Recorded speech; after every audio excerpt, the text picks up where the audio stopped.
गाते को सगुन आयुब बेड़ा आसोग कनी सानाम हॉर्गी नापाय गे मेनाग पेया। तेहिኛग कथा दो कुड़ी हपन को लगी काना।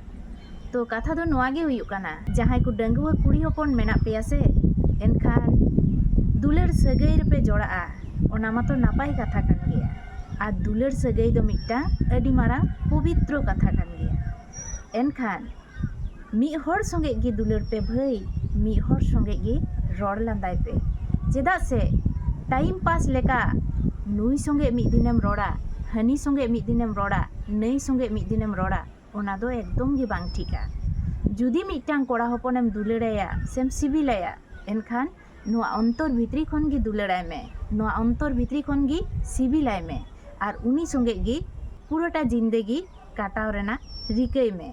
चेदा से मिदटांग बारिया पेया कोड़ा हपन संगे जदि आम टाइमेम काटावा सेम रड़ लांदाया से मिद घड़ी काते बारिया पेया कोड़ा संगे जदि आमेम दुलाड़ सगायेम जोड़ावा से एनखान अकय संगे गे सुखी बाम तहेना आर अकय गे नाहा आया ओड़ा हाबि दो बाय इदी सेटेर मिया। आर नॉय जहां तीरे मेढ़े साकम आर सांखा आर होरासी रे जहां मेनाआ सिंदूर ओना हो तिसगे आदो बांग जुटुवा। तो चलो इन तिनाग गान सारी कथाñ लई केया से तिनाग गान बड़ी कथाñ लई केया ओना हो कमेंट काते लई तारा कता बोल पे।